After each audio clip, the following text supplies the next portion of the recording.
eyes. She dropped the heavy vacuum and caddy of cleaning products she was carrying and turned her back to the wind, her eyes streaming from the blinding irritation. She gingerly rubbed and wiped at them until the offending particles were gone. The loud music was beginning to make her ears ache, so she got out her phone to turn it down. A sudden, powerful force crashed into her from behind, rocketing her up onto an expanse of hard metal.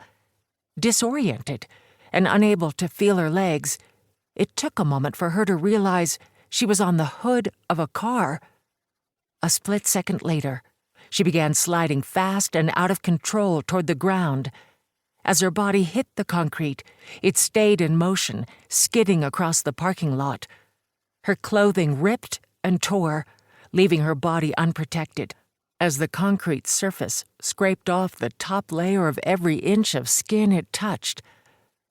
As she lay there on the brink of unconsciousness, she saw the car retreating and wearily closed her eyes. She snapped awake to her arm being crushed under the weight of a tire. Her cries died on her lips as her lungs failed, the unbelievable pressure on her chest so overwhelming that the darkness of her nightmares began closing in on her faster than it ever had. For the first time in her life, she didn't try to escape the darkness. She welcomed it. 1. The final blood spatter pattern we're going to discuss today is the drip trail, which, as the name suggests, is a discernible path formed by blood dripping from an object or an injured person. It can show movement of a suspect or victim. You can determine the speed and direction the person was moving based on the distance between stains and the shape of the stains. The rear door to my classroom opened. Detective Nick Baxter strolled in and leaned against the back wall, grinning at me. My heart fluttered at the sight of him with his gun belt strapped to his waist and his badge hanging around his neck. I hadn't expected him to show up today, considering it was his first day back on active duty. He'd been shot 6 months ago while saving his brother and me from a madman, but after a lot of recovery work, he was good as new. He'd been bored to tears during his recovery period and the lengthy month he'd been forced to spend on desk duty, so he'd made a daily habit of meeting me for lunch. Today, he should have had enough to do that he wouldn't have time to see me. I felt a brief rush of anxiety that he might have come here in an official capacity, which would have meant there was a crime scene for me to help investigate.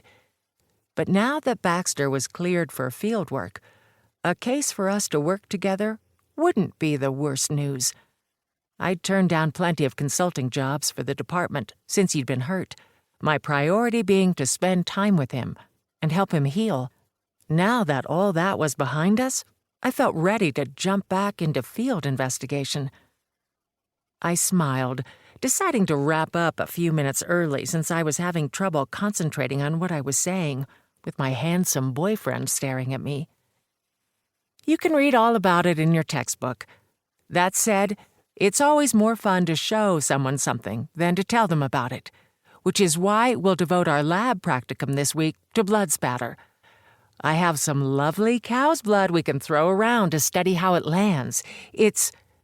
The moment I uttered cow's blood, one student's hand shot in the air.